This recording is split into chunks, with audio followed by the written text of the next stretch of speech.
Sempre que eu abro a embalagem de massa acrílica, eu misturo bem a massa para ela ficar homogênea. Quando a gente abre, fica um líquido separando, fica um líquido na superfície. Então eu misturo bem e fraciono a minha massa. Eu sempre fraciono para não perder material.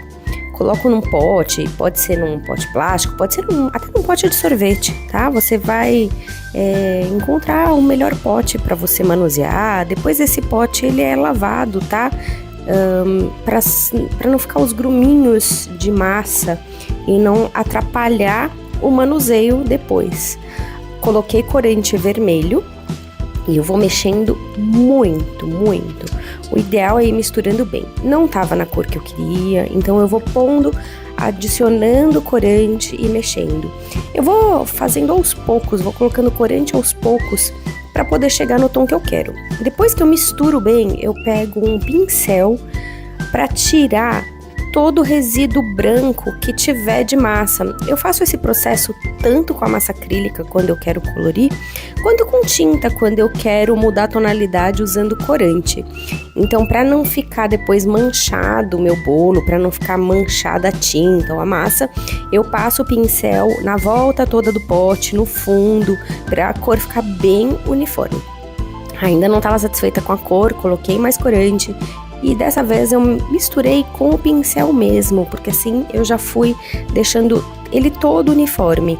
Passo bem na volta, para não deixar nenhum restinho de massa sem colocar a cor que eu quero, tá? Então eu vou passando as cerdas em todo o pote. Eu pego um saco de confeitar, corto o biquinho e eu encaixo o biquinho de confeiteiro. Esse daqui é aquele mais chatinho, eu não sei nome de bico.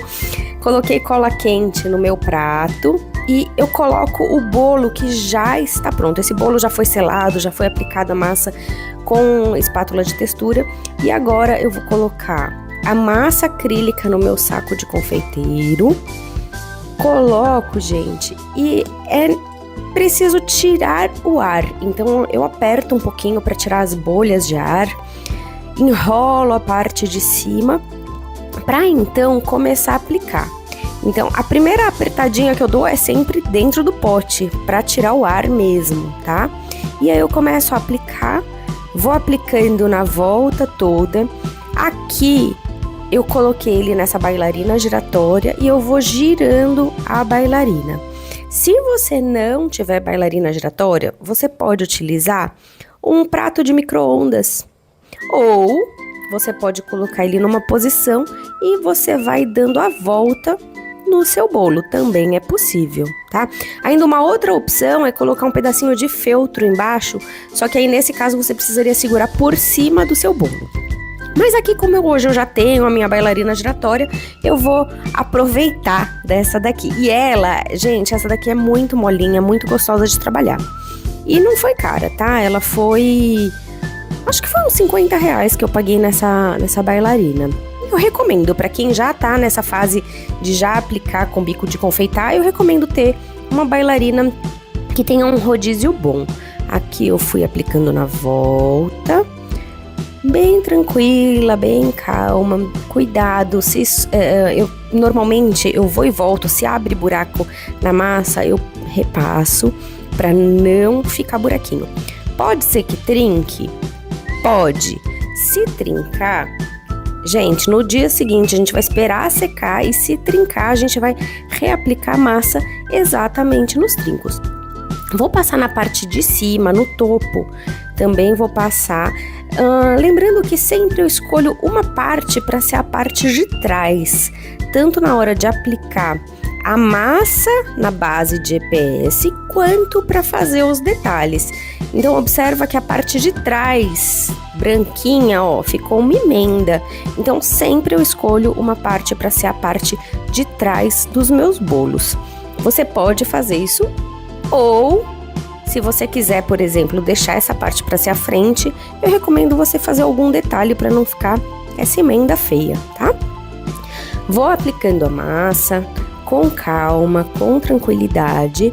E aqui, para para trabalhar com outro bico, com outro detalhe, eu espero secar. Então agora eu vou deixar ele secar de um dia para o outro, para então fazer outros detalhes, outros efeitos.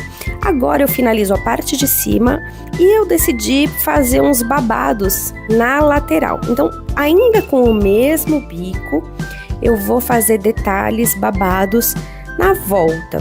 Para marcar essa volta, eu vou usar uma fita crepe.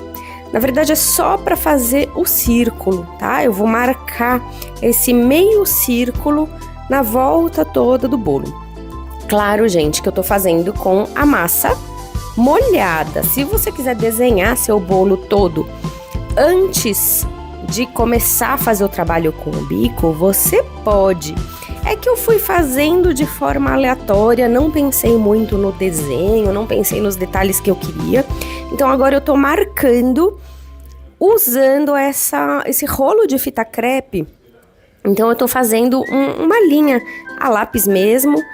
Não dá pra ver. Ah, dá pra ver sim no vídeo, gente. Ó, eu faço a volta, a meia circunferência para desenhar, delimitar os babadinhos que eu vou aplicar a massa.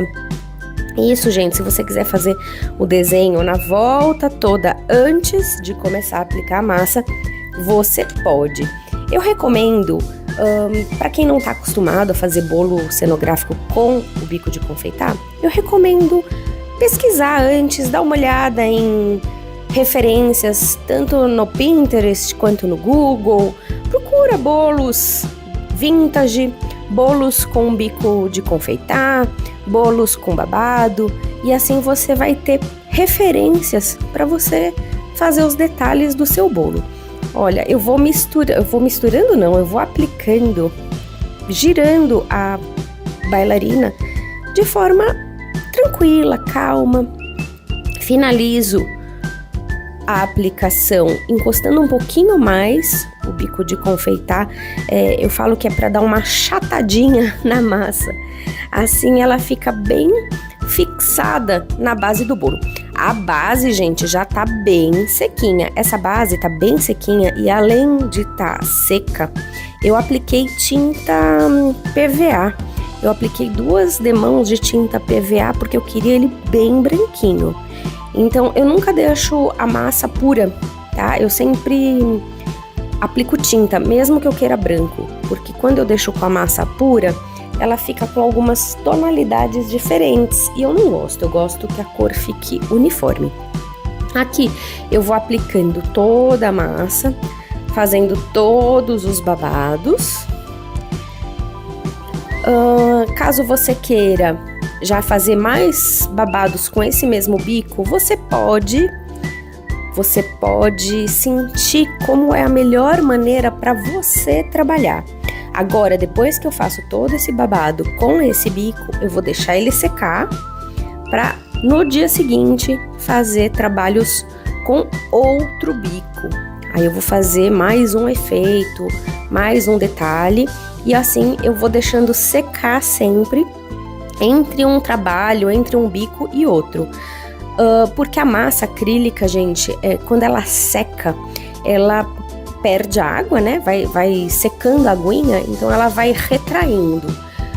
E aí, se a gente trabalha com todos os bicos de uma vez, ele vai trincando bastante. Então, para evitar isso, eu espero secar sempre entre um tipo de trabalho de bico e outros. Se trincar, deixa secar e reaplica a massa exatamente no ponto que está trincado.